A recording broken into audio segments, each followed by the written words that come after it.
electric cars, trucks, SUVs. Are you listening, man? Let Eastern Motors put you in a car today. Let Eastern Motors finance it all the way. All right, we're on a little bit earlier because the game went a little bit quicker than we thought. It definitely wasn't the 3-hour marathon that UVA Maryland was. More like a 3-hour torture chamber. We'll get on with that in a moment. So welcome to the Saturday night. Instead of the emphasis on night tonight, Power Hour. I'm Ryan. We got Safe on board. Jake will try to join us in progress tonight as well because we had some proper Saturday night lacrosse. I don't know how many people were able to take advantage of proper Saturday night lacrosse. I don't know if other people found it difficult, but I thought it was a little difficult navigating the Corrigan page. I think maybe the link wasn't up earlier because, like, every time I went to the IL page to watch live, it would show me Wingate, Linclair, or like I was like, I went to Penn State, North Carolina game, but couldn't find it. But yeah, expanding the sport. Shout out to them. They got the contract. I said that to Jake on the midweek pod. I was like, you know what? Maybe we need to find some private equity lacrosse fans. Be like, listen, we can get these contracts, boys. We just need the capital. I mean, due to current events, our pipe dream of a mid-season neutral site game in Saudi Arabia is kind of going to the wayside. but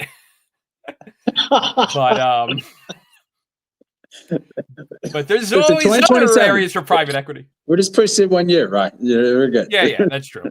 That's true.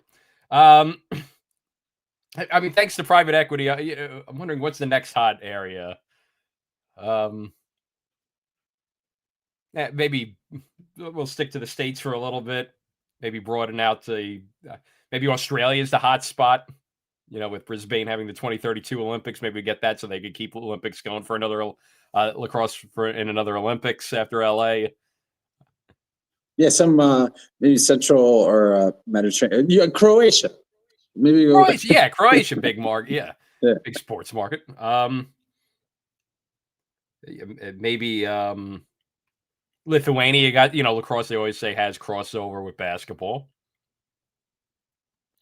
Anyway, tonight's Cross Commission Saturday Night Power Hour is brought to you by Corrigan Sports Enterprises and the Dundalk 6K backing the blue. Because just like when our police officers are always watching one of those sixes, Corrigan Sports Entertainment, we watch their six as well as we support our heroes of the Baltimore metropolitan area. So the Dundalk 6K backing the blue is our presenting sponsor for tonight's episode. Just on the aside, because I know we're getting on a roll with CSE here. I'm surprised Mark's not in the chat. I'll start the clock to keep us honest. Yes. I mean, I have said because I had been to the one that they did at LIU a couple years ago with the Cornell Notre Dame games. In person, they're pretty good events. It kind of has this weird feel like a Feld Entertainment touring thing, like a monster truck or motocross or Disney on Ice with like the T-shirts they sell and stuff with College Lacrosse Live. Like it's a Feld Entertainment type thing. But the events in person are well done and everything. The charging $16 for a 2-hour stream is something. We have a first-time, long-time commenter, Jake Nazar 3741 says, thoughts on Doc Booker Dom Petro and Pimp? I don't know. That kind of pales into comparison that allegedly Booker was the replay review official out of nowhere. we need an official ruling on that. Yeah, for sure. So yeah, let me get this up from James Hogan. I can't vouch for it because I was not paying $16 for this, but allegedly, I can't stream the no. It's not getting to the one I want, so sorry about that. But one more college try. Give me a sec. There we go. Yes, supposedly, he was the replay official as well. Mark is saying, what doesn't this man do? He's running the event, doing play-by-play for the event, running the production for the event, and he's apparently an official on the event. This is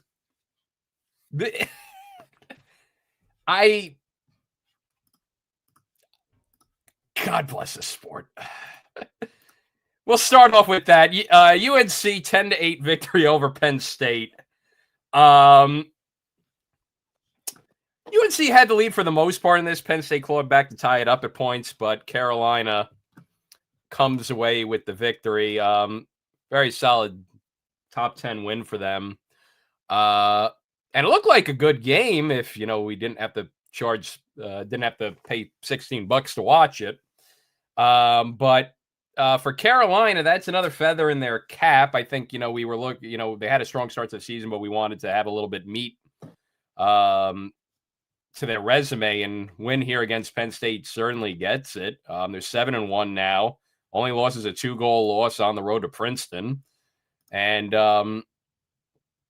that really, I think, bulks up their resume quite a bit now with this victory. Impressive, too, because young Petro and Duffy, I mean, it's a contributor, but, 3 points total combined. Rao coming up big with a hat trick.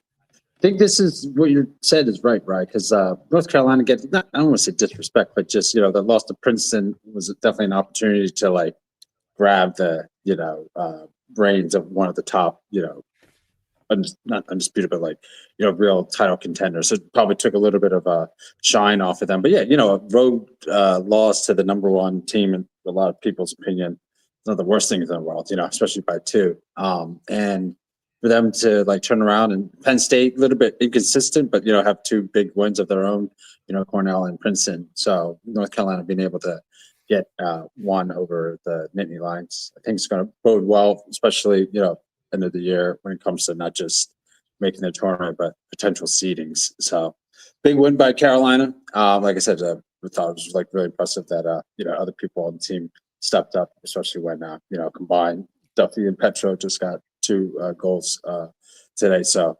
just something we said before in the beginning of the season and in preseason.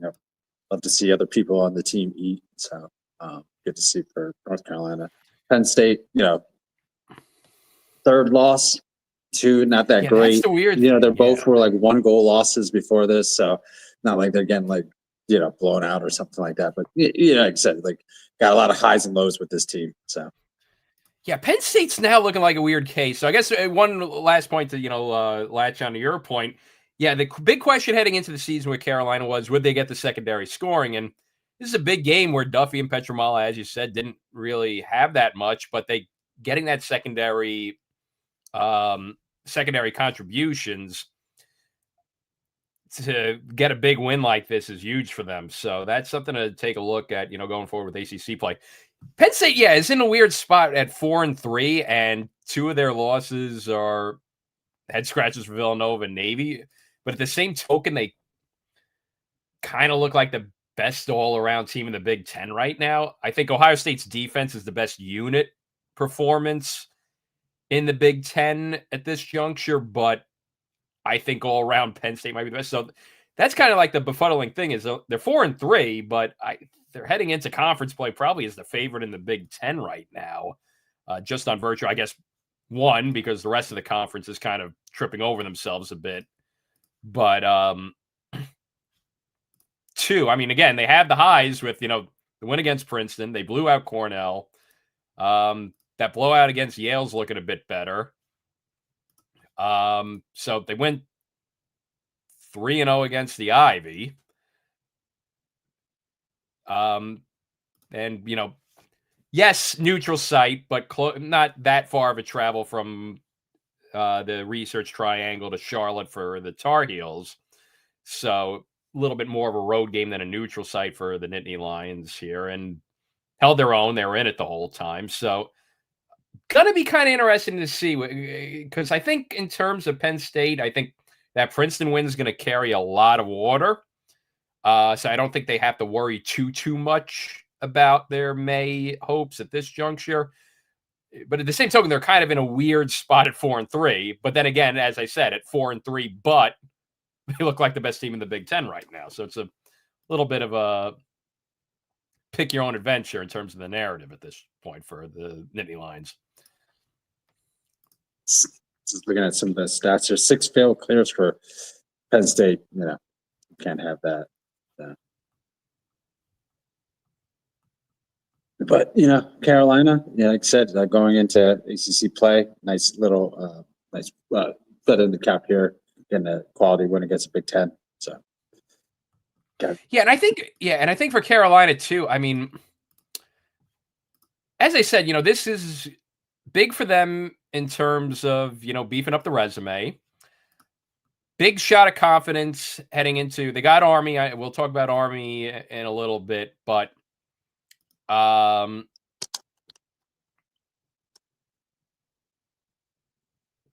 they got that, and then they got Harvard, Syracuse, Notre Dame back to back. So the schedule doesn't get any easier, but the opportunities are going to be there. And I think this is a good confidence booster if Carolina wants to be in, competing for an ACC regular season title.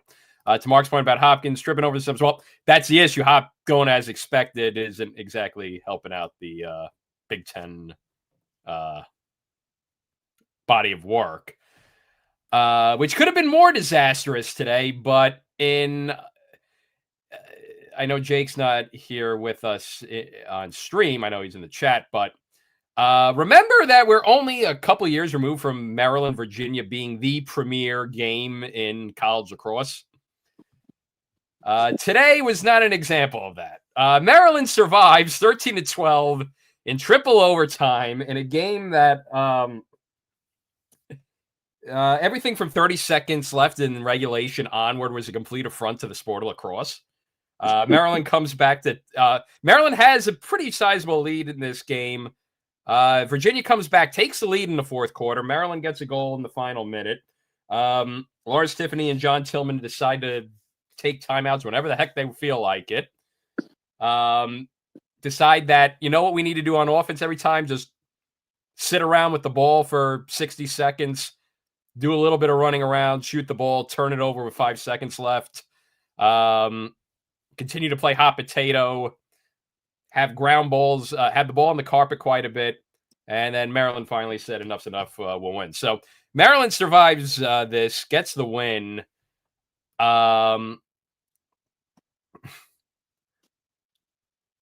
So, yay for Maryland. Here's our color from Jake. Well, we'll see. I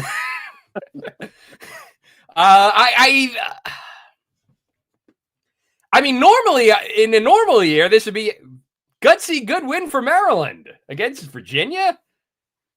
Maybe game of the year material, going to triple overtime between these two rivals. This year, it's, boy, you barely survived against a bad Virginia team. So, I mean, look, Maryland didn't hurt themselves at all by getting this win. It, would have been a lot way worse if they lost this one. But at the same token, I feel like this is a game where the vibes are rancid for Virginia. but the vibes aren't good for Maryland either. It felt like a game where you just didn't feel good about anyone. And to make matters worse, Schaller went down with injury in the end of regulation or end of one of the overtimes. I don't think we have an update on his condition, but that would be a huge loss for the Maryland defense if Schaller's out for an extended period of time as well. So, yeah, not a lot to feel good about it. Mark says if UVA could just win 3 ACC games, it's going to go very well for them. Boy. Well, I feel like anytime Maryland beats Virginia, Jake's going to be ecstatic. So, despite the quality of the Terp season, like I think, and it feels all losses probably feel bad, but multiple overtime losses, it's just draining on a kind of another level. The physically, you're mentally exhausted, and then having to go through that long of extra period and then losing, and the way Virginia lost, it didn't was kind of following along online at the Penn game, but when I was hearing you guys reading you guys in the chat too, it seemed like a lot of opportunities for Virginia in overtime to kind of go, or even prevent it from going to overtime that were kind of squandered. One thing I kind of noticed, Jake comment about this too, Leo Johnson is a different Maryland player than we've kind of seen for a little while. The tiny goal, because I saw that one clip. Definitely a little chirping. It kind of gets the different vibe of Maryland than we've had seen. Maryland's a lot more, kind of reminiscent of their coach. Right? A lot of times they're pretty stoic. I mean, there's a lot of trash talking at the end of games. I remember the overtime win in Charlottesville after they beat Virginia in the title game. That just the explosion of emotion on the Maryland side and the Virginia fan side, but yeah, it felt like Johnson is just gives him a little juice, which kind of I love that kind of stuff. But yeah, I was just saying, I really felt like it kind of gives a little bit of a spark plug energy there. But yeah, what you were just saying, if Maryland lost this game, it was going to be horrible result for either team. If Maryland lost this game and lost Schaller, then they're all of a sudden staring down what gets 2-4.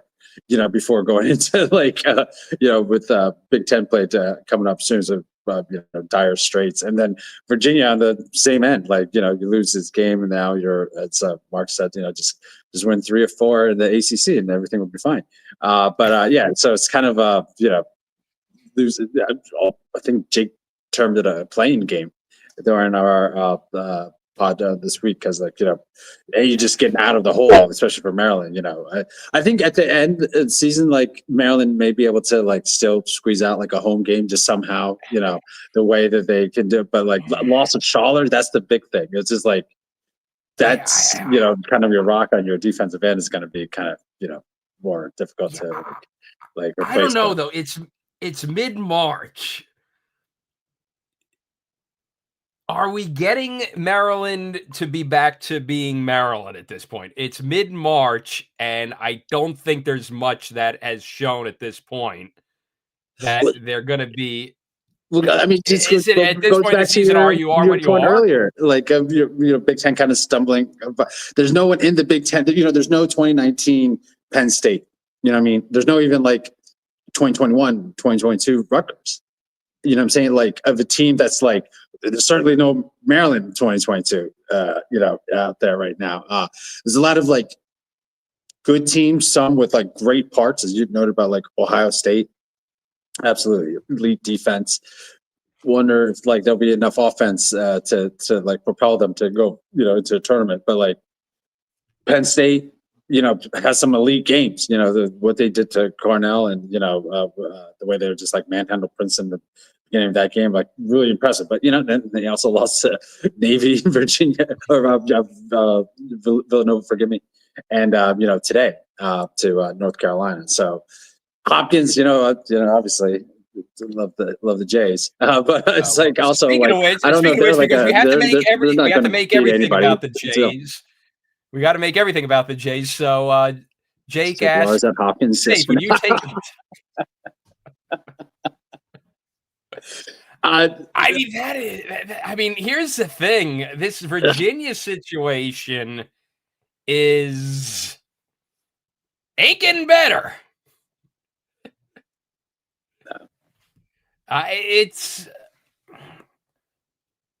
For Virginia, win against Maryland would have boosted their morale. I don't think it really would have done much to turn the table for their season. Maybe it could have, but they're still in such a hole to begin with. The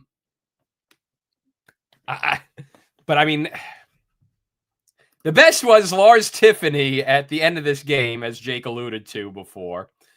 Lars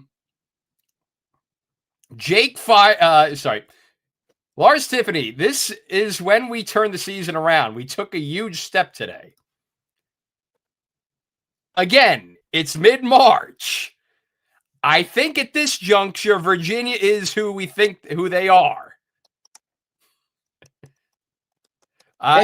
You can't fault the man for being an eternal optimist, you know. That's the thing.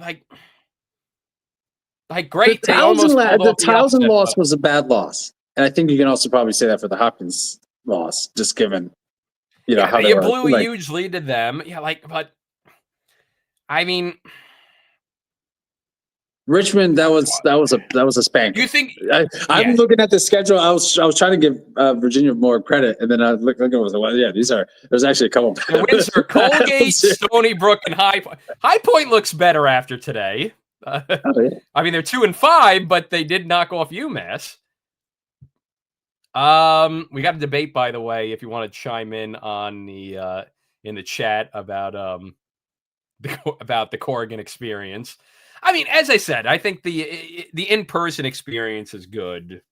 The online experience feels like a little bit robber baron highway robbery, but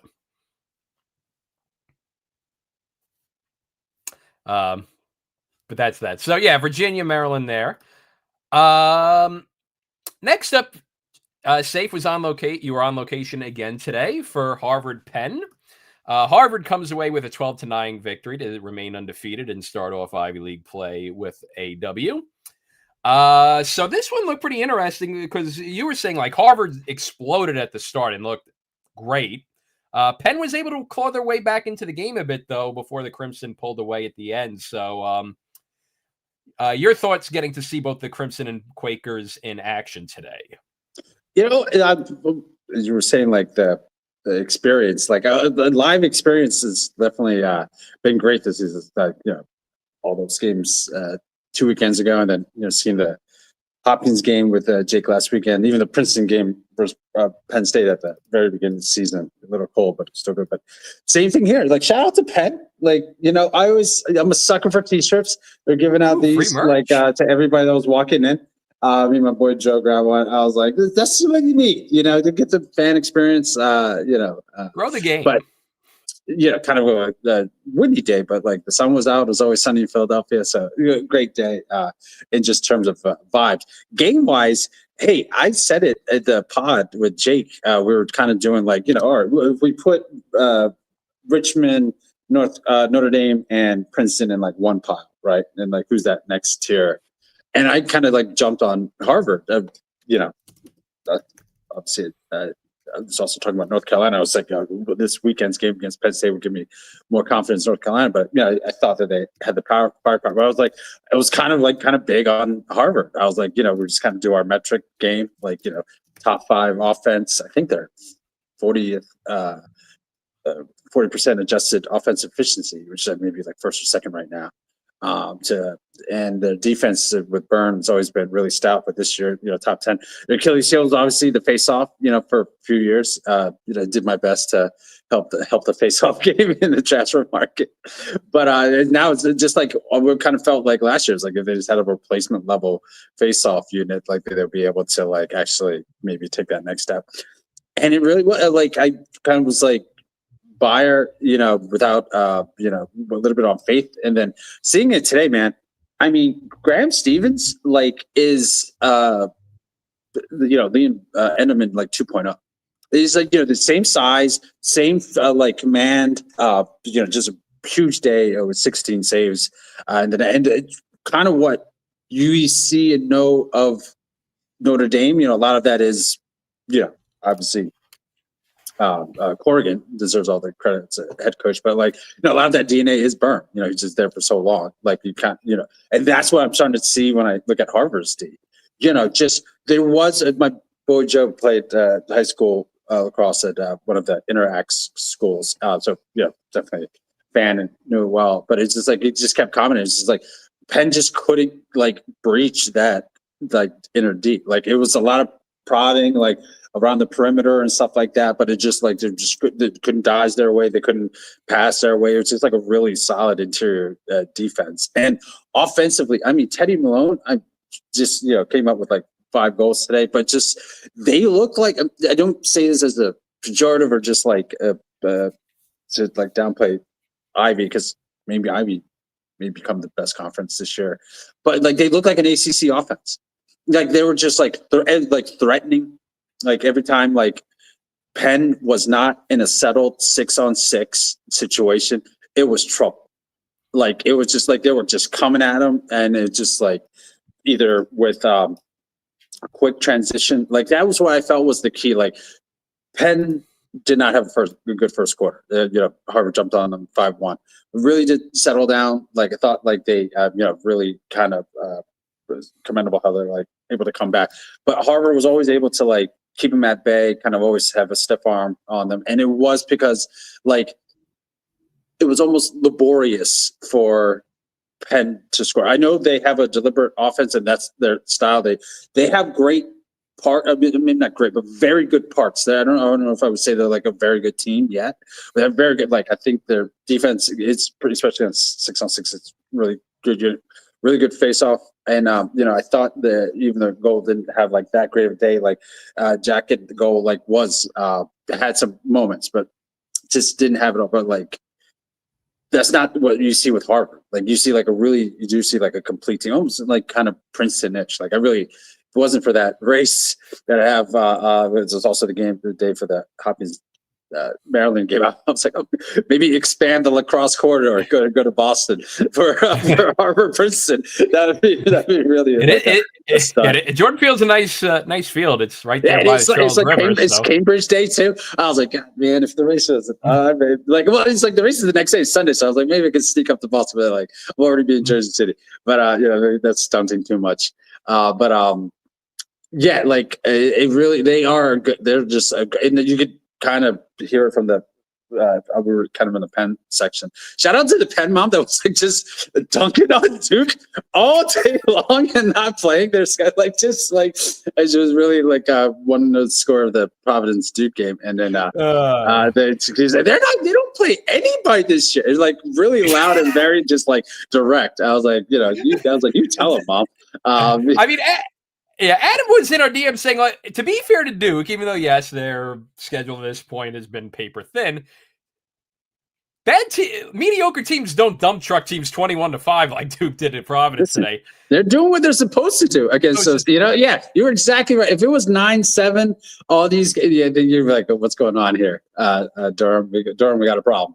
But yeah, if you're trucking these teams, by 16, 16, 15 goals. That's what you're supposed to do. But it was just so funny because it came out of nowhere. And I immediately the message the chat. I was just mom just unsolicited, just dropping bombs on Duke. You want to make the most Duke non-conference this year thing about it. It was played at a middle school field. Now, complete caveat with this. Farmingdale School District, they have a nice central athletics complex. Nice stadium there for Farmingdale High School. They use it as well. But it's on the campus of their middle school because they don't have a lot of space at the high school. So It's right there off of Conklin Street in Farmingdale. But technically, Duke played a game at a middle school today. Let that be known. Grow the game. But yeah, Mark, to answer your question, yes, Ray is a member of the SCC, the Safe Coaches Club. Very high on Ray. Like, it's like the Syracuse game, kind of was just like what I was expecting. Like, I thought maybe they could pull it out, like actually like get out that win. But it's like I felt like that was going to be this kind of team this year.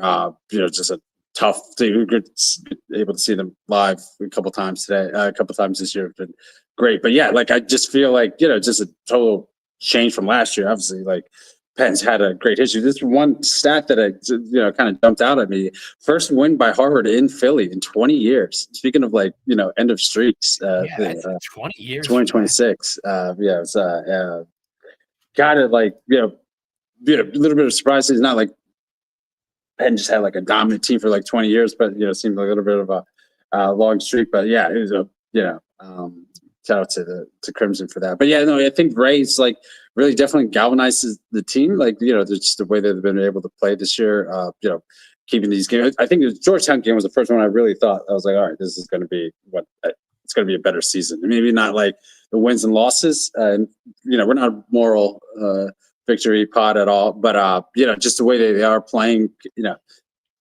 covering, with great teams cover. It didn't cover today. They were really close. It was 2.5. I think there's going to be, bright days for Penn. Potentially, like if Cornell doesn't, maybe have a strong second half of the year, like maybe, Penn. I kind of thought Penn was battling for the 4th position, but I was like, not that they'll be comfortable in that top 4. But I feel like better about that call than the beginning. Again, like some people call me brave. Some people called me brave because I said Notre Dame was the dark horse this year. I was mocked and stuff like that. But as you know, Ryan, I'm an ethical lacrosse fan. I just see what I say it how I see it. There's no agenda here. Well, I think for Penn, next week's game against Yale is going to tell us a lot about the pecking order of the Ivy League. I think at this juncture, Princeton and Harvard are in their own tier in the Ivy League, and we'll get to Princeton Yale in a second. But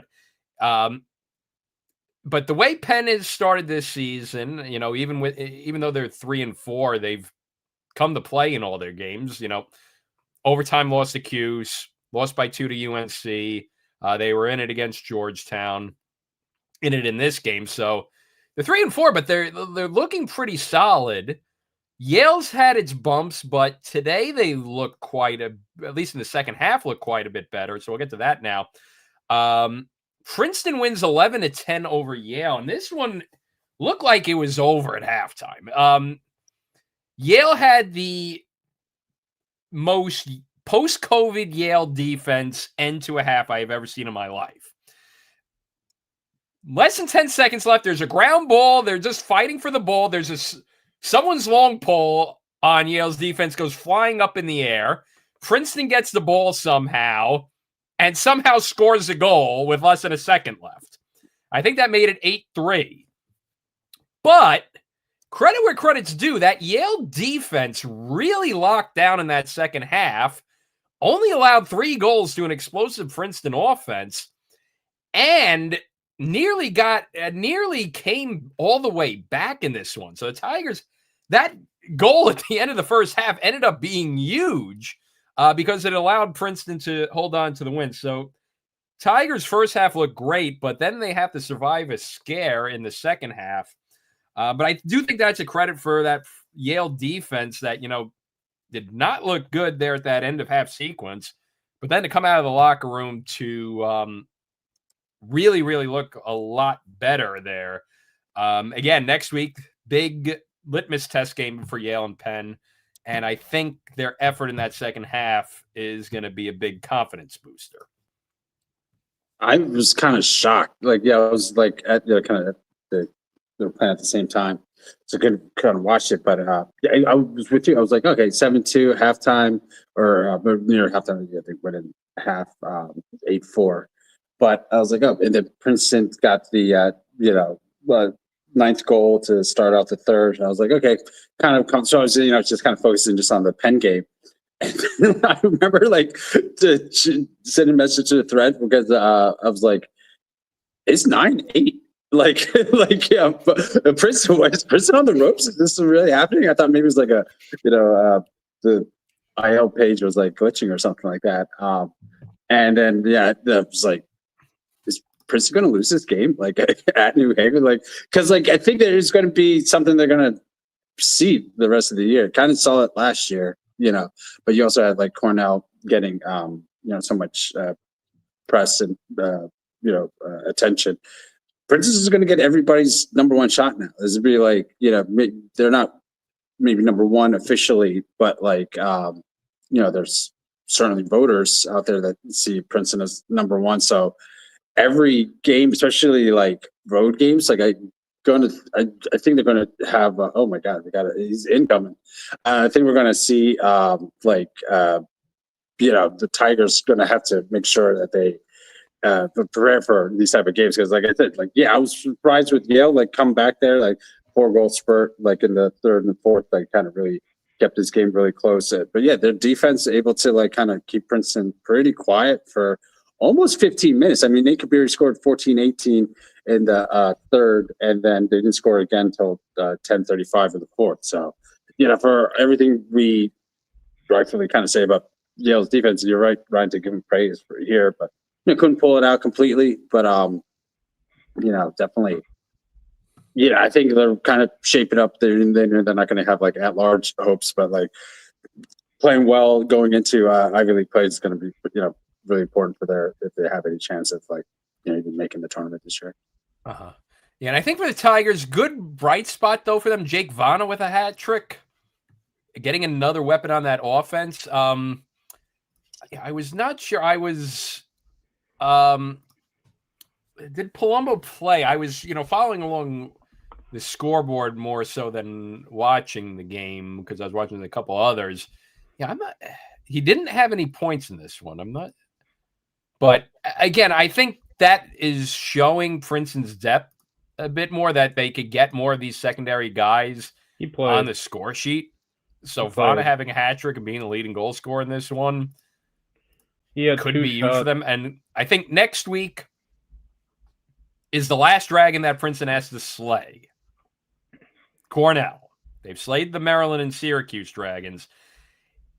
That's going to be the interesting thing because Princeton, again, letting Yale claw back into this one, combined with Cornell dumping an 18-9 victory over Brown today, gonna be a bit interesting to see next week because I think that Cornell Princeton, I think, got a bit more interesting next week because of what happened today. Because in non-con play, Princeton was coming out of that a lot better than Cornell was. But to start Ivy League play, I think Cornell's got a bit of confidence based on what happened in Ithaca today. Palumbo did play. He had 2 shots, 1 turnover, 1 ground ball. By the way, that's a YouTube commenter, Jake Nazar 3741. There you go. Brown is very bad at lacrosse. They're 3-3. They've lost by a combined. They've given up 37 goals in their last 2 games. They've been outscored by 21 goals the last 2 games. Lost to UMass by 3. I think they're pretty clearly the worst team in the Ivy. It's going to be it was already a tough gig for Torpy going in, considering where the team was at when the year before he took over. But now you've got the top dogs in the league. You've got Harvard kind of ascending, maybe establishing themselves. Still a ways to go, but I've been really impressed by what they've done so far this season, and I was really impressed by especially how they played in that first half against Penn today. Penn hung around and made it. They were never really in it. I think they got to like 2 right save. Yeah, they got it close to 2. But yeah, it's never comes out. Yeah, but that's kind of a kind of lower scoring, slower paced game is Harvard being able to pull that out. Pretty impressive. So you got Harvard, you got obviously again Princeton, Cornell, Penn looks really better than I guess I thought. Maybe not better than Safe thought coming in Ray's first season. So I mean, what's their record now? I mean, they play a tough schedule, but 4 losses. I think 3-4 maybe. 3-4. Hard 3-4. So, beat Nova, beat Delaware, beat Albany. I don't know. I think we'll find out a little bit more next week when they go play Yale in New Haven. But I mean, I think long term we were all pretty high on Ray at Penn. So you got Penn there, you got Princeton, you got Cornell, you got Harvard, you've got Yale. We'll see kind of what winds up happening with them. I think you could really see a separation between the top half of the Ivy, and I mean there kind of already has been that, but I think it's just going to be really, really hard for Dartmouth and Brown going forward. Again, Dartmouth, I mean, it's kind of always been pretty hard, but Brown was in amongst those teams every now and again, of course under Lars, and then I mean, Daly made the NCAA, and he came close to making another one, I think, in 17 that first year, yeah. So, we'll see. Where's Princeton at home against Cornell? Yes. 2 years ago against Cornell. Tax cuts game. I'd say Princeton 3-goal favorite. Oh yeah. At home? Yeah. I think 3 goals. Someone on there? Yeah. I think that's probably sounds about right. Time to go from the Ivy League to the Patriot League. And tell me if you've heard this one before. Boston University giving Army nightmares. BU beats Army 10-8. And BU was up pretty. They were pulling away quite a bit at the start of the second half. Army able to trim it down a bit, but Terriers with yet another win against the Knights. And in a crowded Patriot League, when we go around the scoreboard, Loyola went back to being Loyola, womp womp. But now BU's kind of putting themselves in the pole position for the Patriot League. I mean, I know it was their first conference game, but don't tell that. First of this? Don't tell that. No, the second. They're 3-0. They're 3-0. Yeah, they're 3-0. Don't tell that to the Bucknell Bison. Bucknell's what? No, they're 2-1. 2-1. Lost the Navy. Yeah, BU's 3-0, so they're in the pole position. Okay, so the Patriot League is. But worth pointing out, Army's now 1-. Army, are they 0-2 or 1-3? They're 1-2. They're 1-2. Yes, BU's 3-0. They beat Holy Cross. Bucknell and Holy Cross are 2-1. From the basement to the penthouse. Bucknell and Holy Cross. What up, Bill Simmons? Only in the Patriot League, defending league champion Colgate is 0-3 and 1-6 on the season. Lehigh's 1-2, Army's 1-2. There's 3 teams at 1-1, and then Bucknell, Holy Cross 2-1. Is this the year we could get like? Yeah, is this year? Can we get everyone at 4-4?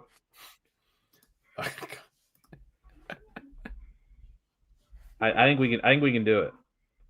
I like our chances this year. I was thinking about this. And this is true of basically every team in the country, but I feel it's very acutely pronounced in the Patriot League. If you just turn on like 20 minutes of a Patriot League team, like I watched like 20 minutes of Hopkins Navy today. I was like, man, I really like Navy. I think they got a solid squad. They push the pace. They win some face-offs. They got some good, they got some talent on the offensive end. I don't really like that Navy team. Then you watch like 20 more minutes, and you're like, I don't like them as much. I feel like that's every team in the Patriot League. The more you're exposed to, it's like acute Patriot League poisoning or something. Diminishing returns as the longer you watch.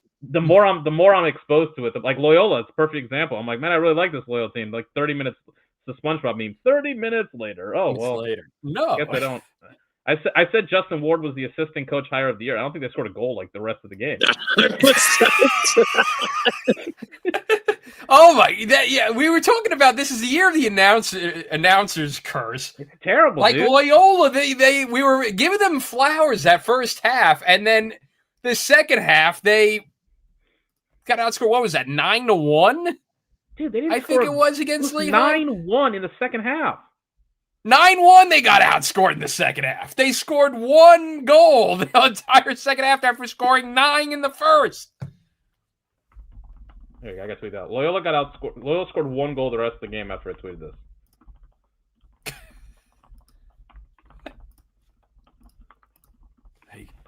I mean, that's just. I think it's true. I mean, I do like their offense is a lot better. Lehigh ended the game on a 12-2. So the game was 8-3 Loyola, and it finished 15-10. 15-10 Lehigh. And man, Loyola won 19 of 29 faceoffs too. They got only 8 saves. Casey Heath for Lehigh made 17 saves. Loyola took 46 shots to Lehigh's 30. They took 8 more shots. They had the same number of turnovers. I guess that's the difference right there. It's 17 saves to 8. But I mean, 1 goal in the second half. Yikes. I think, and BU is probably the best team, but me and Safe talked about this, I think, on Wednesday. You kind of, they're always in the mix, but only once have they won the league. I don't know, if you had a bet right now, would you really put your money behind BU to win the Patriot League? Actually, I might. I mean, I was going to go to the bank and put 10,000 on BU to win today, Jake. I told you that on Wednesday. I mean, the regular season doesn't matter. The AQ. It's a 1-bid league. The AQ. Oh, I thought you meant the regular season crown. Okay. No, I still might bet on them. I don't know, dude. I mean, I'm not saying they're not the best team, but what is that really good for in the Patriot League? I could see. Well, as Mark says, they would currently be a seed in the NCAA tournament right now. They're like 5th in RPI right now. The RPI feels even more wonky than it usually is this time of year. All right, let's go through this. Best Patriot League team by offense is the Loyola Greyhounds. They're 11th in the country in adjusted offensive efficiency right now. So, I mean, I'm not wrong. Justin Ward has done a great job. Second best is Lehigh. Lehigh is the second best team in the Patriot League by adjusted offensive efficiency. That's wild. Third is BU. Defensive efficiency, Army is first and 5th in the country. BU is second at 13th. Where's Loyola at, just for contrast? 40th. Okay. Face-off play, I think Navy's with Hayashi's. But yeah. Holy Cross won at 58.5% of their faceoffs. BU is third at their 13th nationally, and then save percentage. Army. How is Army? Army's offense isn't great. That's kind of they're down at 32nd, but the rest of the team is pretty. It's pretty good. I mean, BU is the most across the board. They're definitely the most kind of complete team in the league. Which, yeah, I mean, I would, I mean, look, I think we had them ranked preseason, so you figure they'd be, in the, Bucknell's a weird team. Pretty good on faceoffs, okay on offense, terrible goaltending, but they're 6-2. Holy Cross, I want to see how much better Holy Cross is, like, relatively to, actually, because Holy Cross is 5-3 on the year. I don't think Holy Cross has won 5 games since pre-COVID. All right, Holy Cross offense is 47th. It's the first time Holy Cross, dude, this is ghastly. Holy Cross has not been better than 57th in adjusted offensive efficiency since 2016 when they were 2017 when they were 53rd. They haven't been in the top 50 since 2016. They're currently 47th. Their defense is 31st. They haven't been top 50 in defense since 2021. They're 10th in faceoff play. They haven't been top 50 in faceoff play since 2020. And they're third. I mean, this is by far. I mean, they were awful the past couple years. So we're talking about, but the improvements are pretty substantial. Like improvement is improvement. So shout out to Crusaders. Who they got? They got they're at Lehigh, Loyola at home. They got 4 of their next 5 on the road. So see how it plays out for them. Mm-hmm. All right. Elsewhere, we had a P3 rivalry game. Notre Dame beats Michigan 9-4 in defensive battle, to say the least. So Notre Dame defense locking down, limiting the Wolverines to just 4 goals. Hey, dark horse team of the year. Still showing what they can do. Do we do Maryland, or are we going to save that now for Jake? I was going to say. We did Maryland already. I mean, if we want to have Jake's thoughts do we want to just wrap up these games? Oh, sorry, I meant do you want to give him a quick space to give his thoughts? Sorry. No, we can talk this game first. I think Notre Dame's an interesting team. We talked. I didn't feel like I had a good grasp for them, so far. And I watched a good bit of this game. They were never really under threat of losing this game. By any means, they got up pretty comfortably early. I'm intrigued though. Notre Dame's last 3 games, they have not been above 30% in raw offensive efficiency. 30%, 29.7 against Maryland, 25.7 against Ohio State, and 23.7 today. Now, these are some good defenses. Maryland's got a pretty good defense. Ohio State obviously has an excellent defense. And Michigan's defense is not bad itself. But, they had +9 possessions in this game. They won 2/3 of the faceoffs. And they won 9. They've scored 29 goals these past 3 games. And I do think it's a bit of what Ryan mentioned a lot last year, and we talked about it. When they really can get kind of hot, they got some good shooters. Like Brock Behrman is kind of their big outside hitter. He can can some shots. Like when they can get going, they this game was. They only took 25. According to IL, they only took 25 shots in this game. So they shot pretty. It's better than 35%, but only 25 shots. 3 goals in the first quarter, 2 goals across the rest of the other 4 quarters, but there was kind of a gap there in between. It was like 5-4. Notre Dame, I feel like had that another kind of long scoring kind of spell, where they didn't quite sort of wake up. Then they did. Against Ohio State, they had 5 goals after 3 quarters. They scored 4 in the 4th. And then against Maryland, they had 2 big second and third quarters. If you kind of look at these last 2 games, it's the explosiveness, or at least maybe the ability to kind of string together goals or string together consistent offense, I do think is maybe a question. Their defense is obviously, pretty excellent. And in a year where it appears that's going to be the, potentially the deciding, at least you probably have to have a great defense to go far this year. And they've got a great goalie in Rich Iardelli. Their faceoff play is pretty solid. Replacing Lynch. It's interesting. There's not much to complain about for a team that's 6-0. If I told you Notre Dame's got 5 games the rest of the season. They play Virginia, Richmond, UNC, Duke, and Syracuse. UVA's in Charlottesville, Richmond's in Chicago, North Carolina's in South Bend, Duke is in Durham, and Syracuse is in South Bend. If I told you Notre Dame went 2-3 the rest of the season, would you be surprised, shocked, not surprised? A little bit surprised. I think 3-2 is 2 or what 3? I would expect. I'd be surprised. 2 or 3. Yeah, 3-2. I think I wouldn't be shocked.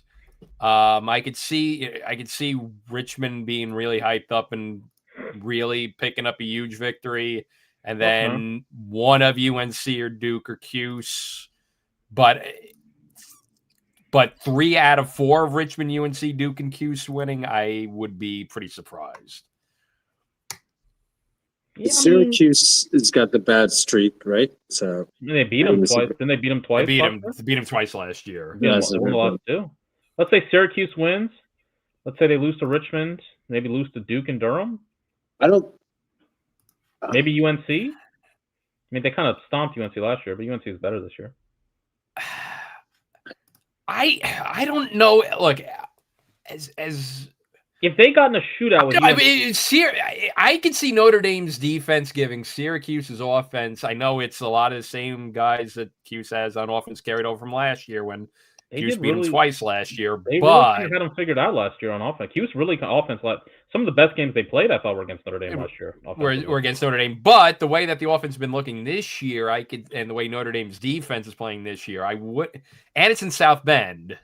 That's Cuse never plays well at Arlotta. That's very true.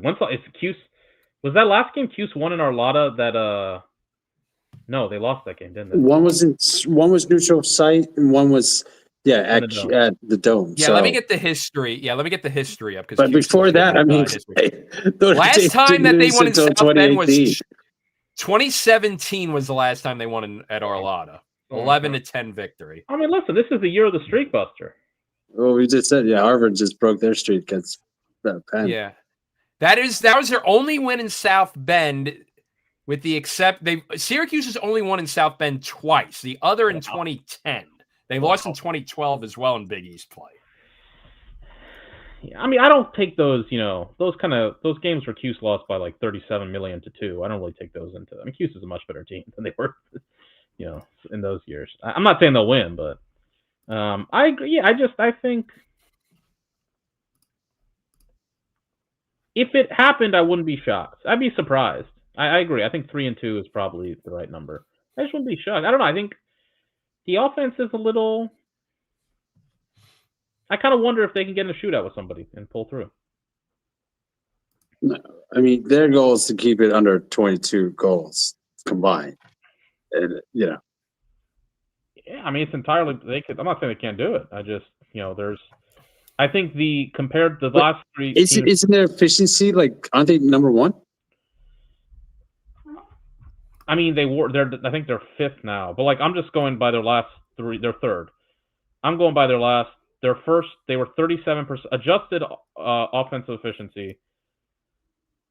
37% against Marquette. 54.5% against Bellarmine. 40% against Georgetown, 36 and 35% against Maryland. The Maryland I think is pretty good, 26%. I'm just looking at the raw totals. 30% against Maryland, 26% against Ohio State, 24% against Michigan. The trend line is a little, Now, granted, look, those are good defenses they're playing. The trend line is a little, against Michigan, just kind of looking under the hood. No, Michigan had 25 shots. That was it. Yeah, Michigan had 25 shots. Notre Dame had 46 shots today. So Notre Dame shot 20% against Michigan. Against Ohio State, they shot 32, but they did turn the ball over a decent amount, 31%. Against Maryland, they shot 31%. And turned it over 27% of the time. 17 saves by Michigan. I mean, no. I mean, yeah. I'm not denying. I mean, look here. Is there a guy on that offense you love? No. Okay. but no. You're right. I was saying but I think it's. A fish kind of reminiscent of those tyranny teams, or even what Ohio State wants to be. They just want to. Which tyranny teams are we talking about? They want to get the ball on face first off. They want to Those tyranny teams had a lot of offensive players I loved. On the Denver squad, squad. But safe. I've been waiting for Connor Cannizzaro to come back for 10 years. Maryland hadn't had a guy like that since he left. He's gone. Since Connor. I feel for them, they're Zach Miller. Notre Dame's just we don't care if it's 7-8. With 5 minutes. Clearly, yeah. I think their team is built for they have a great face-off. They got a great defense. They got plus minus. I think is also in the top 5 or 10. This is a just a defense saves great guy a goal Yeah. I'm just saying compare the way compare the way we talk about Maryland and Ohio State's offenses compared to this one, and I'm not saying I don't think this one's that much better. Like, look, if that Ohio State game, they've been blessed with not having to go against an elite offense. I think they would have problems against Harvard. I think they would have problems against like Harvard's the team. Like I could definitely see them. Princeton maybe. It's still top 10 like defense. If they got in a shootout with UNC, do you think they could get out of it? No, but I don't think that they could get in the shootout because I think their defense would be too good to like keep. But like a team with an offense and the defense of like a top 10 level, like I think like a Harvard team could give them problems. Because I think that defensively, like Harvard, I was just saying before you got on, like Stevens reminds me of like Enderman. Like I know like Byrne wasn't there at the time, but like it just feels like a carbon copy of like what like Notre Dame does on D, and their offense. Like I was saying with Harvard, like it's kind of like an ACC offense, very very threatening. They can attack you from, and that could be a team that just has too much pressure on their on Notre Dame, like could pull out a win. And now with a replacement level like face off at Harvard, like that'd be a really interesting game. I think they could have problems, but I don't see any team in the. I mean, maybe it's Duke. I think we just don't maybe give Duke enough discussion because they got a top 3 D and a top 3 offense. Like Duke could be the team that gives Notre Dame that problem. So no, you're a good point. Like if a team with like a lead offense and a defense that is on par with Notre Dame, to probably will give anybody problems for sure. You know what I mean? Like it's like you go against a team with a lead offense, a lead defense. How's your team going to do? Like then my team's probably going to struggle. Let me just do this real quick, and then we can move on. Compared to last year, their offense is so far about 1% worse in offensive efficiency compared to last year. Their defense so far is 3% better. That's kind of the key. They've gone from 24 to 21. They can stick at 21. I mean, that's serious. Face-off play is holding up pretty similarly. They're 2% worse. And save percentage, they're 3% worse. So they are largely similar with a better defense. And last year, we kind of saw that team wasn't enough. Now, I think you could argue maybe the rest of the field has just kind of come back to them. And so they're kind of set up compared to last year. But I just think basically, here's the thing. They're an awesome team. I just feel like they're closer to the 5th best team in the country than the 1st best team in the country. Let me put it that way. I think they're one of the teams rather than the number 1 team. And to be fair, like Richmond they've taken care of their business while everyone that was ranked ahead of them before the season hasn't. I think with Notre Dame, it's going to come down to matchups, and I think we're going to get a better read on them once they get into ACC play. And I think same thing with Duke. They finally, next week with Denver, we'll finally get kind of a read with Duke as well. So next week or two, we're going to get a better read, I think, on Notre Dame and Duke. One more point before we get your thoughts on the Maryland game and then go around the scoreboard. One other big upset, High Point dump truck UMass, 15-7. Did not see this one coming to shake up things in the A-10. I don't think the A-10 is very good. I think Richmond's gonna stomp the league. I mean, St. Joe's could be pretty. St. Joe's has at times been Richmond's. I don't want to say they're like bugaboo. They're just usually the better team in that. Usually the better team in that game will rivalry win. Whoever has the better season wins the game. But I mean, like I said last week, UMass might be the spoiler, and today. Boy, Richmond, by the way, 17-5 win over Delaware, and St. Joe's had beaten St. Bonaventure 24-6.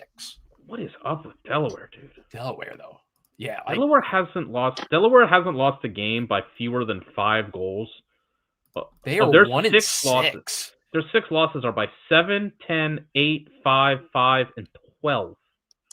And their one win was a 1-goal win against the 2-6 St. John's team.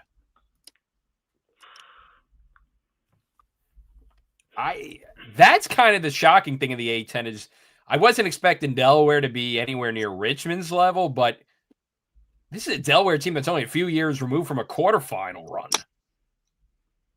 And this is a program that never falls into the depths. They did a little bit at the end with the end of Shillingwall's kind of tenure, but I mean, DeLuca was one of those guys you just feel like you could always trust to put a good team out there. And it's bad. Richmond this is maybe something to watch with Richmond. Richmond's top 5 goal scorers have 18, 18, 15, 14, and 10 goals, which is pretty nuts. And then Daniel Pickard has 9 goals. Their top 6 point scorers all have 14 or more points. So their top 6 point scorers are all averaging 2. Everybody on the starters are averaging at least 2 points per game. Just pretty awesome. Once you get past those, it's a little. Charlie Packard has 2 goals. Granted, he's a bit of a two-way guy. Tanner Huber 5 goals. Just thinking maybe depth. We're kind of looking for questions with Richmond because I mean it's hard to really argue against anything they've done.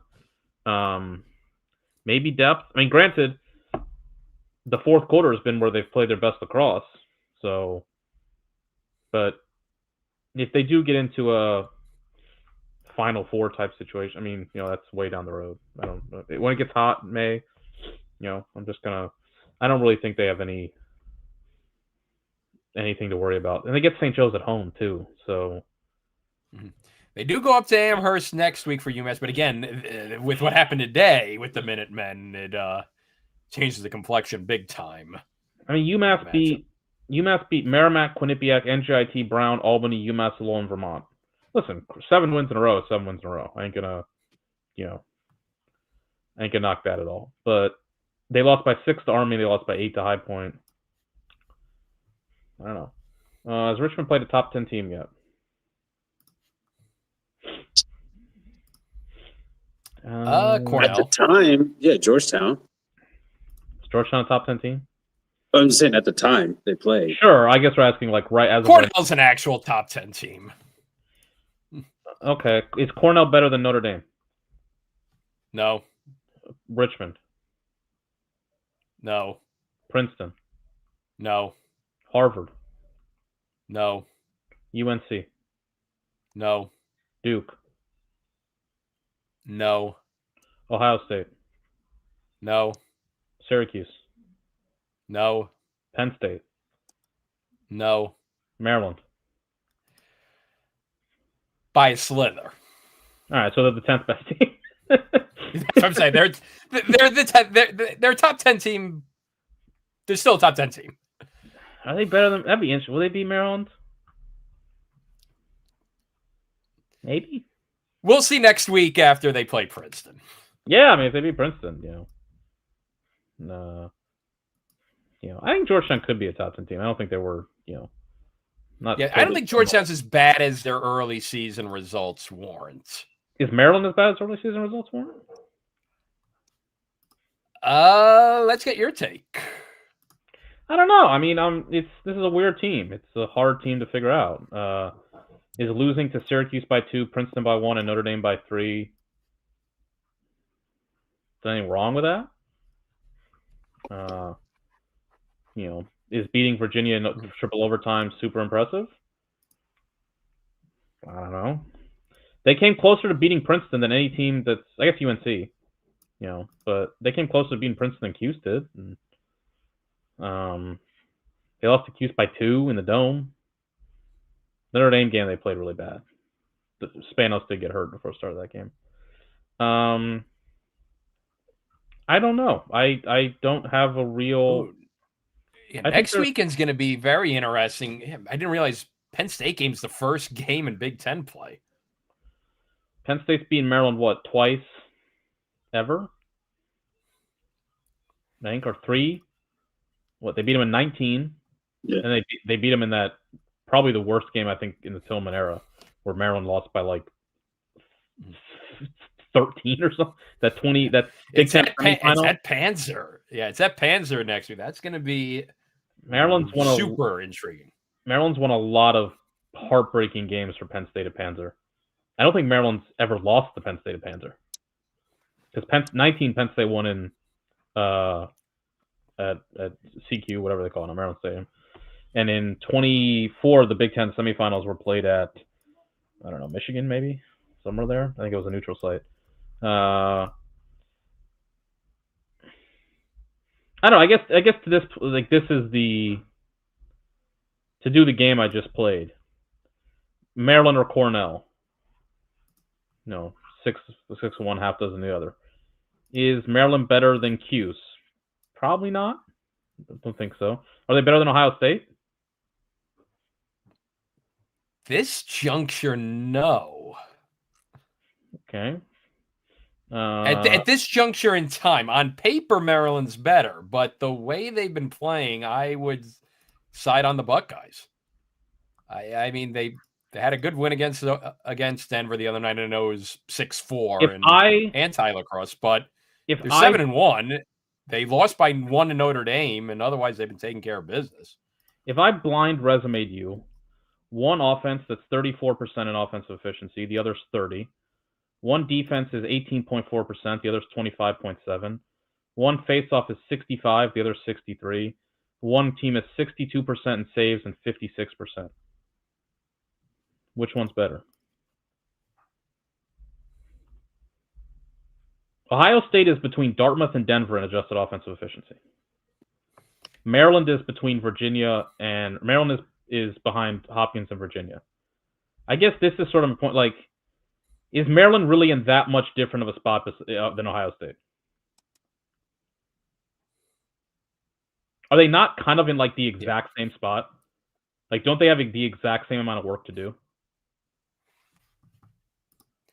Yeah. If Ohio State loses 2 more games, if Ohio State goes 3-2 in Big Ten play, are they going to make the NCAA tournament? It's the second best team in the Big Ten. The second best team in the Big Ten is making the NCAA tournament. Though I will say it's going to depend on how those 2 Big East wins, how much work those do. Are we sure? Two teams are going from the Big Ten. All right, maybe. Because nobody else is taking it. You know what I'm saying? Like, I mean, if there was it's the Saves point, yeah.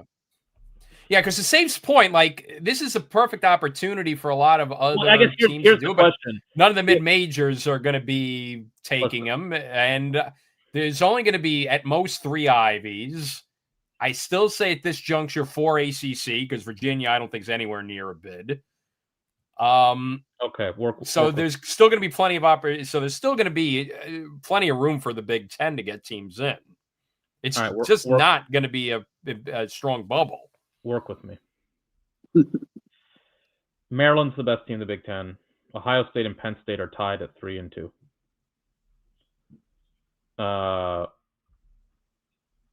Ivy gets 2 teams, say Cornell and Harvard. Virginia wins 2 ACC games.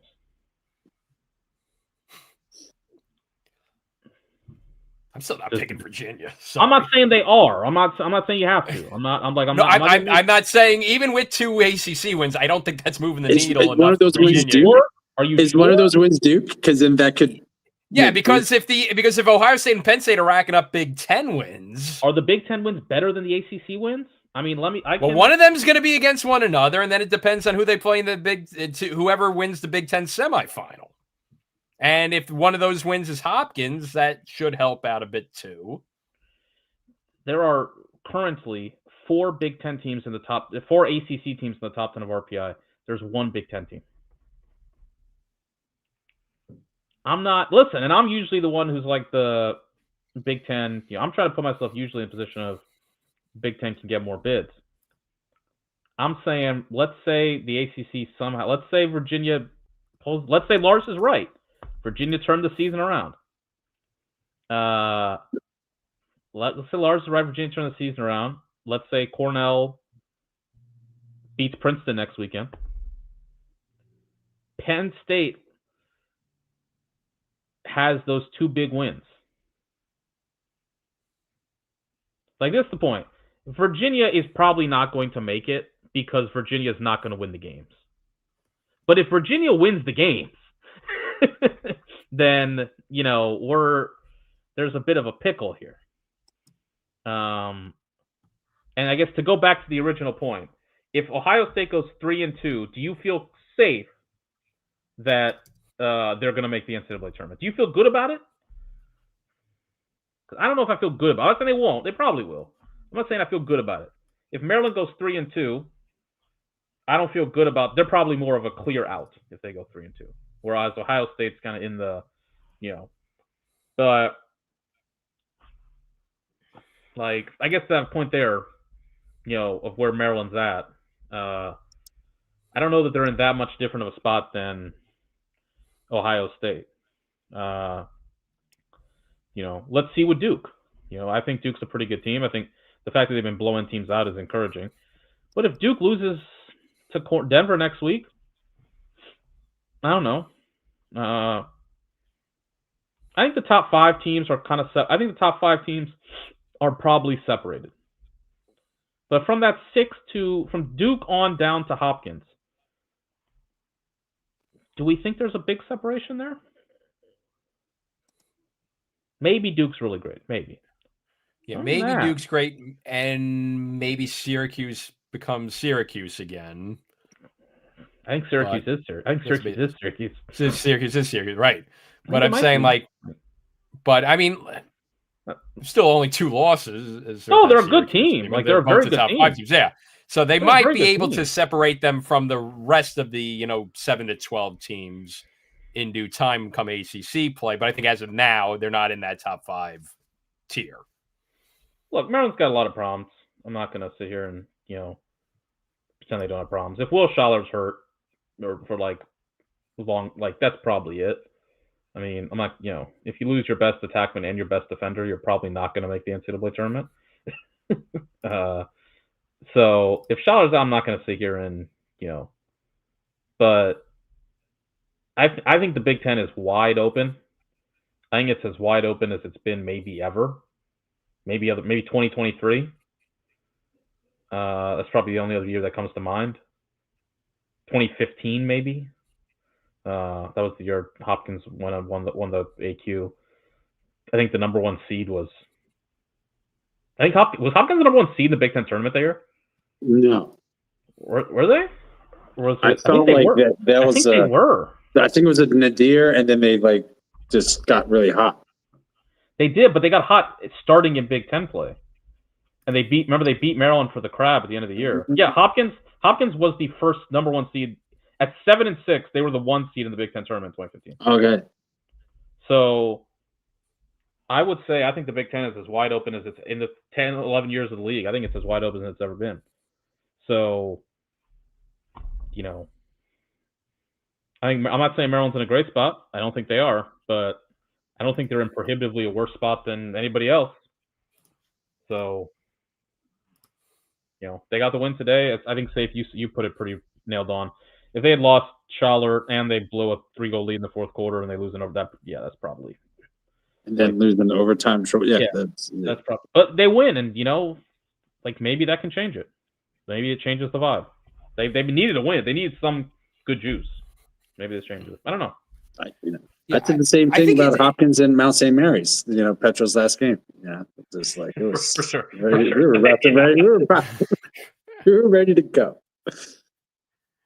I think the interesting thing too, before we get to around the scoreboard, I think in terms of the vibes, I feel like Richmond and Harvard are the 2 teams where the vibes are immaculate, and it's just fuzzy vibes for everyone else. It seems like, because I feel like you think of the other contenders, I think Notre Dame's feeling good, but could be better in terms of the vibes.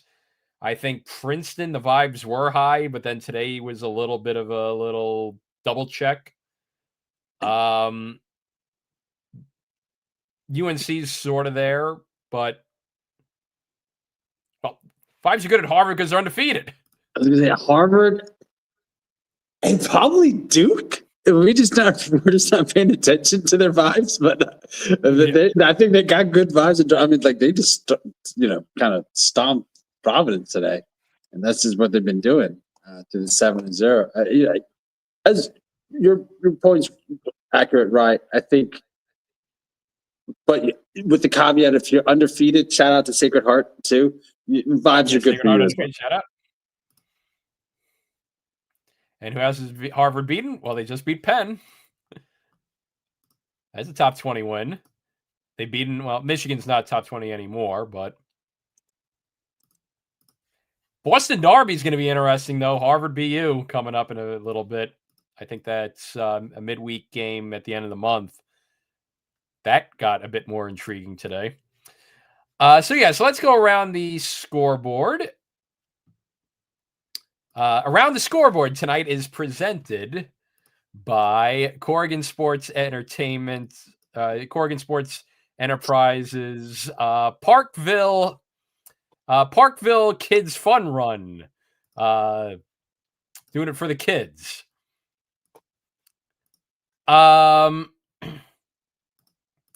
So elsewhere, Mercer beats St. John's 12-11. Hang on there. Mercer Hive stand up.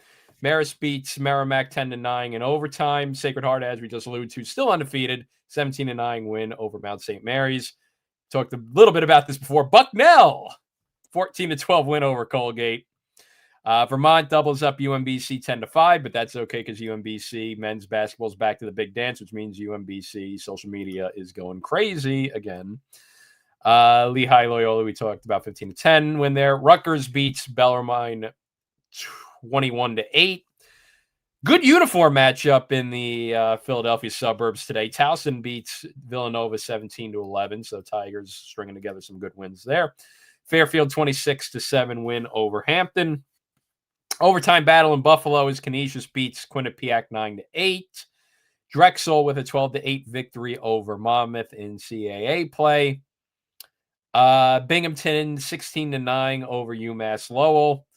That aforementioned Holy Cross win over Lafayette was 11-9. Johns Hopkins with a 14-10 victory over Navy. If you want to chime in about that after we go through the scoreboard, but Hopkins, good second half, especially in the third quarter, to pull away from the midshipmen. That was a tie game at halftime, but Jays get the win there. Robert Morris, 11-6 win over Detroit Mercy in a battle of two schools that I visited over the summer. Iona with their big victory, their first home win, I think, in program history, and it's in a Bronx River Derby to boot over Manhattan, 16-12. So big win over a local rival for the Gales. So congrats to them on that. Jacksonville with a 9-6 victory over NJIT. Cleveland State in the Lake Erie Derby, 14-6 over Mercyhurst. Yes, I'm claiming that as a Lake Erie Derby. They're both on I-90 on Lake Erie. LIU 20-6 win over Wagner. LIU's 6-1 right now. So another team where vibes are high. Sharks, big contrast to their Long Island counterparts. Another win for them, 20-6, and their men's basketball team's going dancing, even though, yes, that's the Brooklyn campus, not the old Brookville campus. But vibes are high for the Sharks. Albany with a 13-7 victory over Bryant. There's only two teams in the neck with a winning record, which I guess is expected. But, man, 1 win Detroit, 2 wins Wagner, 2 wins Mercyhurst, 2 wins Lemoyne, 3 wins VMI, 3 wins Cleveland State, 6 wins Bobby Moe, 6 wins LIU. And Bobby Moe is 6-3 with a -11 goal differential. LIU has LIU is +38 in goal differential to the next closest team in the NEC. LIU, that is. Yeah, the only loss was a bit of a blowout, an 8-goal loss to Rutgers. But other than that, they've been winning pretty handily in a lot of these games. So Sharks probably looking the best they have since making the move up to D1. Lemoyne, speaking of the neck, 13-12 win over VMI. And we talked about Richmond 17-5. And on the bad view of Long Island lacrosse, Stony Brook, strong second half to win 12-7 over Hofstra. Hofstra had a 4-2 lead at halftime. It ends up being 12-7 Seawolves. But that's okay because Hofstra is finally making the NCAA men's basketball tournament for the first time in about 20-some-odd years. So congrats to Speedy Claxton and the Pride men's basketball team. Speedy Claxton, much better regard than Seth Tierney these days. What percentage would you give that LIU and not LIU? Jeez, Hofstra and Stony Brook both have new coaches in 2027? Low, because that would insinuate that Hofstra would have a new head coach. I'm just thinking Gallardi's in year. I never want anybody to lose their job, but as we always say, it's a pretty simple sport. You follow the contracts and you just kind of get an idea for what position guys are in. And he's in year. I think it's year 7 technically, but not counting the 2020 season to be year 6. Even not counting 2021 to be year 5. I guess maybe he got extended somewhere along the line. I don't know. But it's just kind of worth. There's a lot of that class of 2020 guys. I mean, him, Amplo, obviously. I think there's a couple others where you're just kind of unsure. It's the same thing with Lars. I mean, if the contract is really up, you got to make a decision. And we'll see what decision I guess the Stony Brook decides to make. Hofstra, Tierney probably could call it quits at any moment now. It's kind of maybe he hangs on for Team USA through that, but he doesn't have to. I mean, he's going to be the head coach either way for Team USA. That is. I hope it. I hope it gets figured out. It's kind of a shame, and just CAA as a league kind of needs some. I think it needs a little juice. At least Towson's providing a little bit of a spark lately. Yeah, I mean, you got Drexel and Fairfield have good teams. I'm kind of curious. What league is Albany in for football? CAA, I believe, right? The America East is. Yeah, they're in the CAA for football. There's not a single team in the America East with a winning record right now. It's been pretty tough years. I'm just wondering with Albany, do they maybe go all in with the CAA? Because it's not like the America East is really pulling their weight in any sport these days. Not really. I mean, that would put the CAA at 8, which is quite a bit, but they had 8 for a couple years there, so it's a nice even number. Maybe. Just interesting thought experiment. And then also just Thursday night game, Syracuse beat Air Force 17-11. They were getting goalied a bit in the first half, but then they pull away with a good second half to pull away 17-11.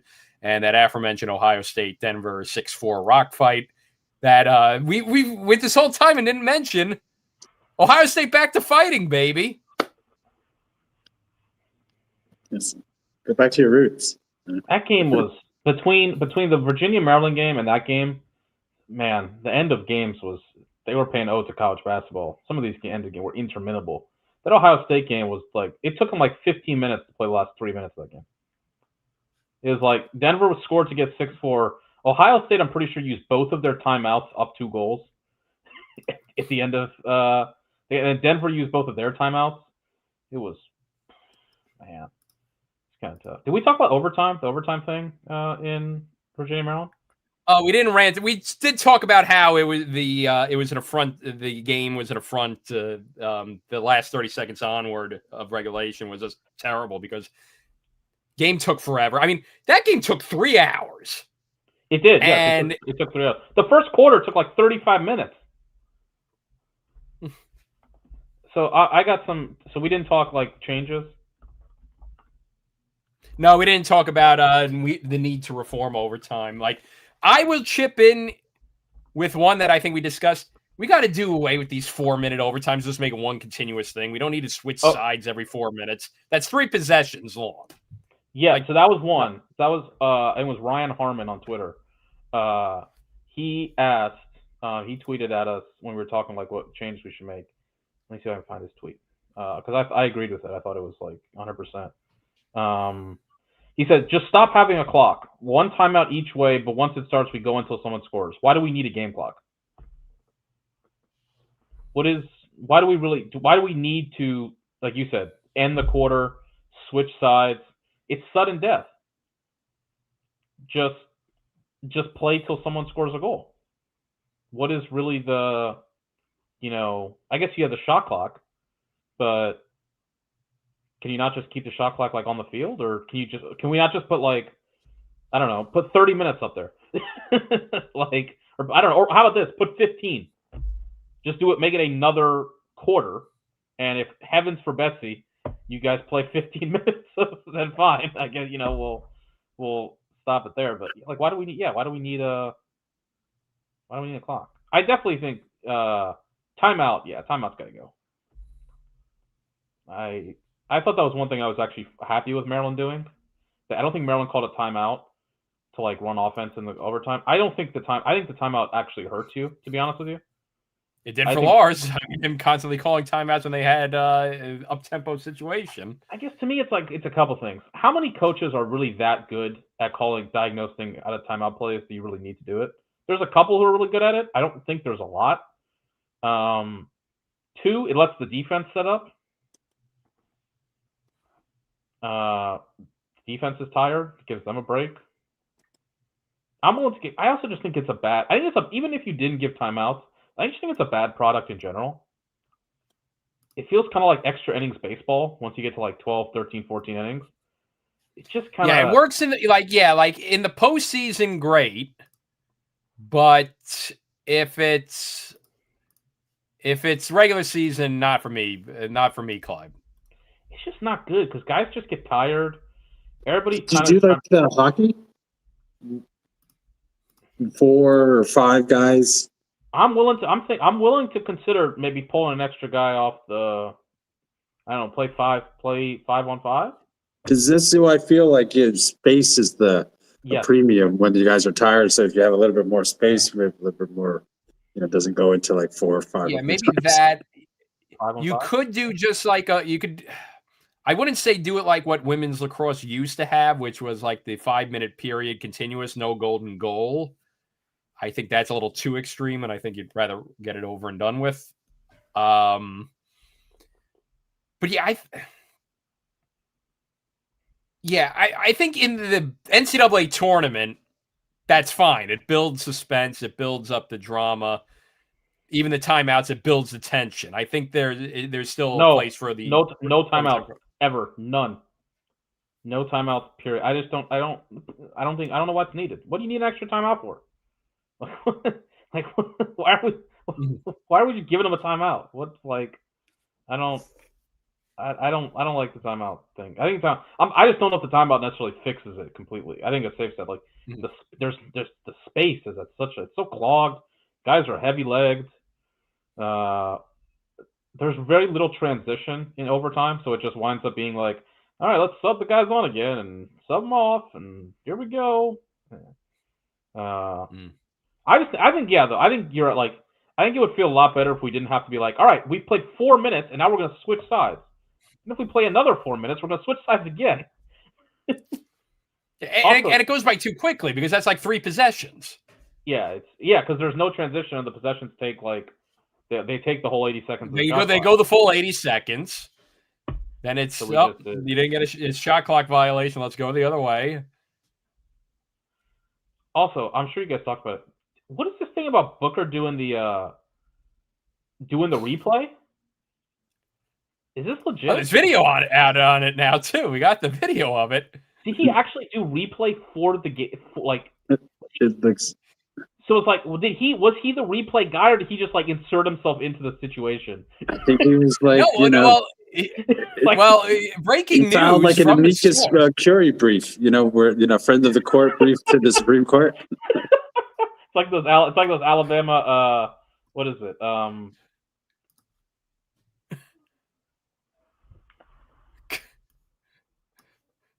What? You and me both. I was in a full sweat. Crazy scenario all the way around. Wish it never happened, but all things considered, I wish I was going to grow old with the love of my life. What? Is that him? Yeah. Yes. Booker? Oh God. What is he talking? What is he talking about? Also, him saying like, "I wish it never happened." He said it was decided before the game. This feels like the ultimate. We're all trying to find the guy who did this. It's your event. Like, you are the person who is organizing the event. What do you mean it was decided with who? Like, I'm getting extreme Russo vibes out of this, Jake. What? Extreme Vince Russo vibes. Just he runs everything. He inserts himself character and everything. Also, shout out incredible wife guy. So Aber's sweet. I just find it bizarre. Having a broadcaster advise officials on a review feels very. So I guess he was just like helping them, like.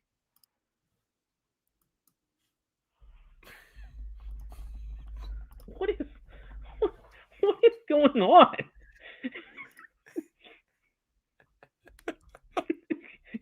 The organizer, the media rights holder, and the rules upholder. It feels like one of those like old like Eastern European government, like communist governments, where it's like he's the general secretary and also the general secretary for the party, and also again, this has very 90s pro wrestling vibes to it. He did the challenge live on everyone. Did he take the headset with him? Like, what? Yes, it really is. It's like when Paul Heyman would go out there on ECW shows and just count the pitfall himself. While announcing. I don't. This is insane. I swear that's not legal. Like, God bless college lacrosse. Imagine the scene we could get at like the Dome if. Like they sent Ryan Powell down there to like tell the replay booth. Like, imagine the Denver games with Tierney. Tierney calls the Denver games. Imagine they just sent Tierney down to the replay booth. Like, hey guys, I think I gotta make my voice heard in this one.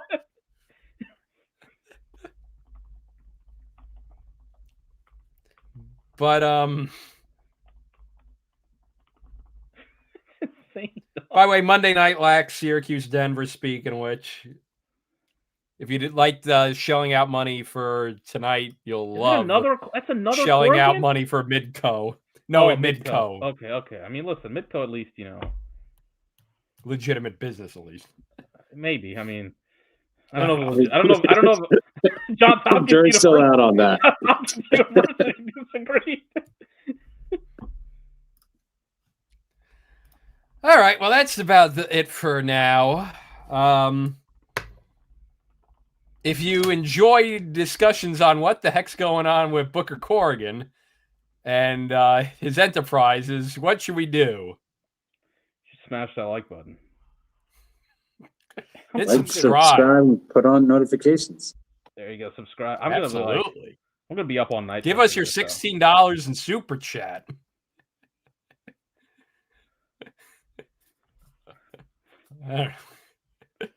Well, we'll be back at it again next week with that. Also, if you have altitude for the two people that have altitude, remember that like 5-year stretch where no one in Denver could watch the Avalanche or Nuggets because Comcast didn't have altitude? Do they have it now? I thought that was still going on. I don't know. Well, now they can stream it.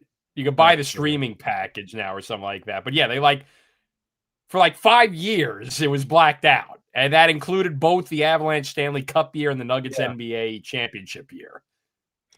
Dude, Booker, which is wild. Is Booker gonna be like calling timeouts next time? Like, is he gonna be in the huddle, like diagnosing plays on the whiteboard? Like, is Booker Corrigan Kaiser Sose? Rule change in the middle of the game where all of a sudden we have the PLL 2-point line. Third quarter is the Moneyball quarter. We got a second ball in play. Someone on Twitter, Maddie Supreme at IceCREM, picturing him in negotiations with the NCAA for broadcast rights, and he throws in total controls of replay, and they don't even bat an eye. They didn't read it. Like, yeah, sure, man. Why not? It'll save us money. Yeah. Of all the bizarre things in college lacrosse, and I did not think that a broadcaster / organizer / executive producer / play-by-play announcer He's got more being in charge of replay. He's got more roles than there are chapters of the IRA. I mean, like, what's next? This is nuts. Insane. That's wild. What was that cartoon where they had the character who always had a different type of shop every episode? I forget. That's it. Oh, yeah, that's right. In Rocco's Modern Life, the two, what were they? The two Gecko brothers, where they sold something new every episode. That's Booger Corgan. That's wild, dude. There's no way that's legal. It's like Andrew Carnegie with all the stores in town. It's Rockefeller divesting all the sections of Standard Oil. Yeah. He's gonna like spin off. It's like it's. Oh, you got to go get food. Well, guess what? All that's going to Standard Oil. You need clothing? Well, guess what? That's all going to Standard Oil. What if Booker starts like rationing off sections of the game? Like, he's just like, all right, you can get the first quarter for like. He starts doing that. He might start like doing like dynamic pricing for. Fourth quarter is $30. Fourth quarter is $30. The earlier you log in, the cheaper it is. Oh my God, dynamic pricing and streaming would be good.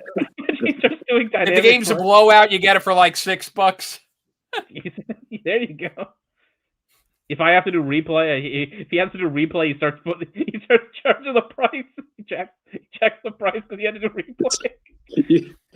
You can super chat your opinion to Booker. If you just want to give me more money,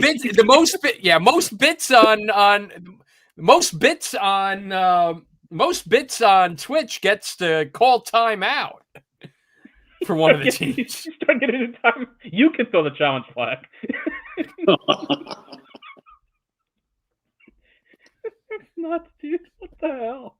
There's no way that's complete. Oh my God. On the one hand, it's a joke, but on the other hand, you have to laugh about it. Like, what else are you gonna do? What other collegiate sport has this? I don't understand. I mean, it's like, I was tweeting out, say for you, 100%. It's like, this really would be like a bigger story if this weren't lacrosse, where it's like, hey, of course you have $20 of disposable income to, just throw at, Booker Corrigan's sports enterprises or whatever. It's like, in other sports, this would be like, you'd be like, it's insane. The only other collegiate sport I can see that's getting away with it is men's hockey, which is its own Does this happen in any other sport where there's just like neutral site games that are just broadcasted where the broadcast rights go to this third party who also does the replay? Who also runs the game, who also broadcasts the game, who also has it under a banner. As I said, I don't know if you were there at the beginning of the show where it's like, it has this feel of like Feld Entertainment, like College Lacrosse Live, like it's Supercross or Monster Jam, or Disney on Ice, or Ringling Brothers and Barnum and Bailey Circus. By the way, you could buy College Lacrosse Live merch. If you haven't already, you can check out. You can donate. Yes, there's a button where you can donate. Let's share screen. This is the best end of stream tangent we've had in a while. I'm sorry. You can donate. Hang on, I'm gonna watch the video. To shoot out for soldiers. Where's the store? They got recaps. They have a store somewhere. The best part about this is, so it's a crease call. They don't even give you a good replay angle. There's like no good replay angle on the thing. All right, let's get out of here. All right. Thanks for everyone for watching. Go have fun on your Saturday night. Stay hydrated. Send us super chats.